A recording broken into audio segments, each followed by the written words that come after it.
Aujourd'hui, je te présente ma version de la tarte au citron meringuée. Donc, on va commencer par la pâte sablée. Donc, pour commencer, il faudra 250 g de farine, 50 g de sucre en poudre, 125 g de beurre salé. Moi, j'en ai pas, donc j'ai rajouté un peu de sel et un œuf.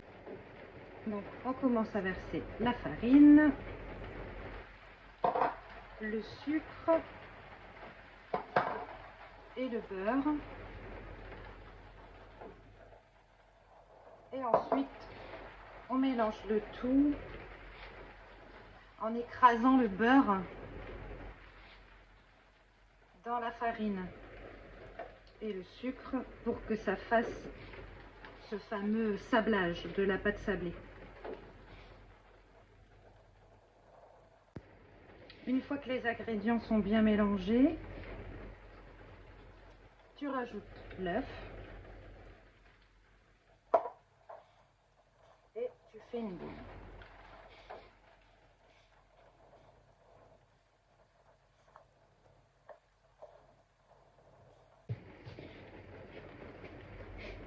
Donc tu ramènes. En fait, il ne faut pas mélanger, il faut plutôt faire un effet de pétrissage. Tu prends la pâte, tu ramènes, tu prends la pâte, tu ramènes pour former une boule.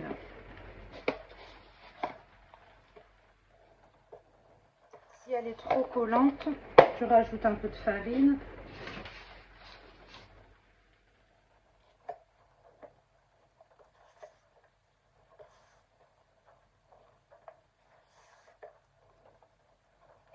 Et voilà.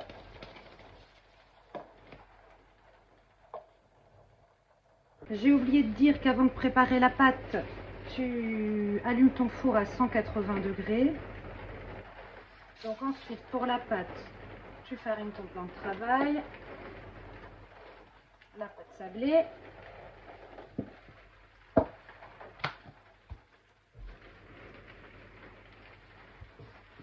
L'épaisseur, c'est en fonction de tes goûts, hein.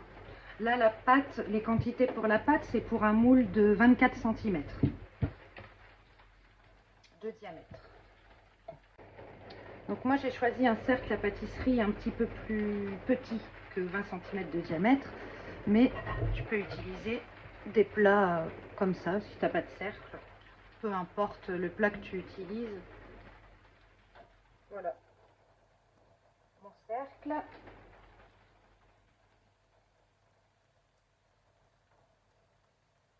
Donc j'ai mis la pâte de mon fond de tarte sur mon silpa en attendant que je fasse les bords, puisque là on a juste fait le fond de tarte. Si tu utilises un moule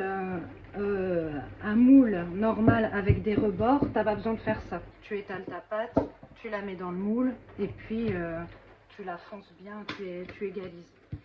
Là, je vais faire couper des bandes pour mettre sur mon fond de tarte parce que j'ai utilisé un cercle à pâtisserie.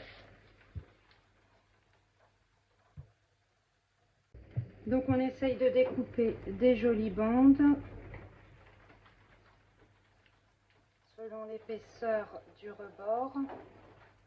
Là, avec une, j'en aurai pas assez. Alors, j'ai repris mon fond de tarte sur la grille. Je prends les bandes que j'ai découpées.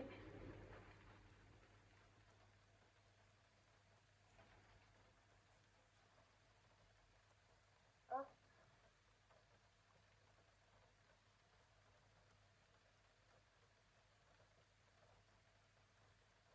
Donc, il faut essayer de bien les coller au fond.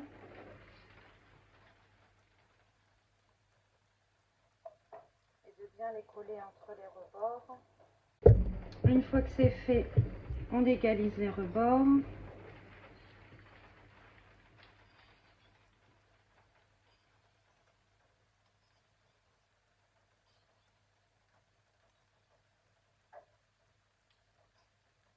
Et voilà.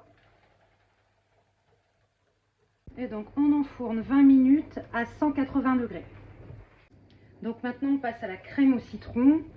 Donc, il te faudra le citron de... Non, pas le citron. Le jus de 3 citrons.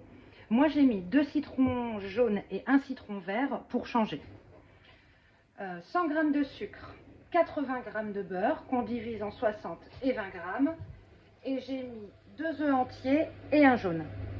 Donc, on met tout ça dans une casserole.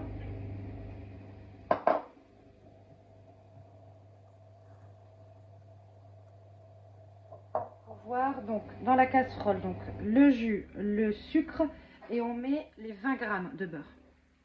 Donc on met dans la casserole pour pouvoir aller le cuire, plus les œufs.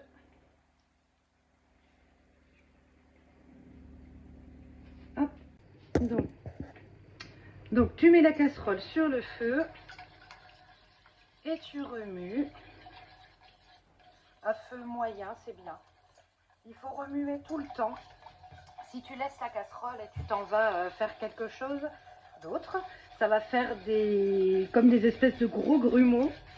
Ça va cuire l'œuf en fait et tu pourras pas la rattraper, il faudra tout recommencer.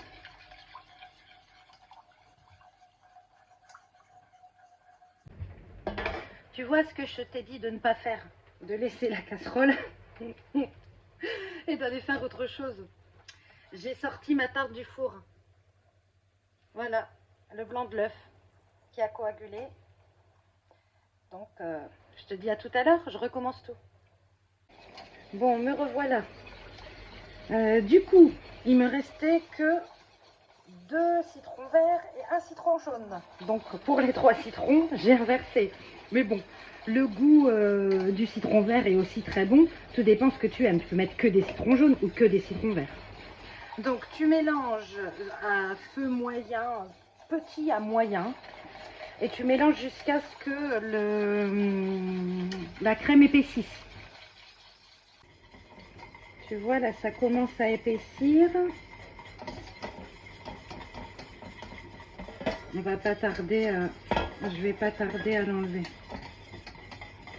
Bon, voilà, la crème est prête. Je vais te montrer hors du feu avec la Maryse. Je l'ai retirée du feu pour te montrer, pour pas avoir d'accident. Donc tu vois, elle a épaissi. Donc quand elle est prête, tu passes ton doigt sur la Maryse et quand tu la mets verticalement, ça ne coule pas. Donc c'est que ta crème est prête.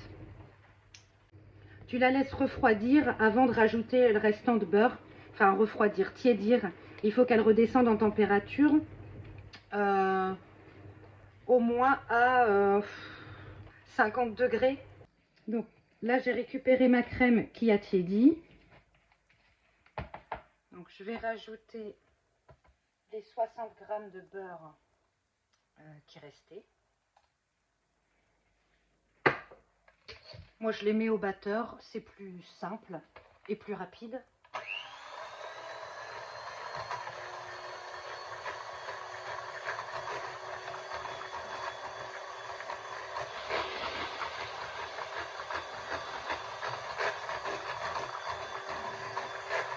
Donc tu bats jusqu'à ce que tout le beurre soit bien incorporé dedans. Il ne faut pas qu'il reste des morceaux, sinon ce ne serait pas agréable en bouche.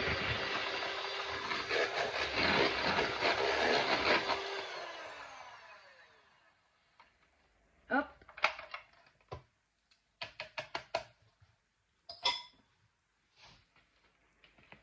Voilà, qu'elle est bien soyeuse. Et ensuite, je récupère mon fond de tarte qui est cuit.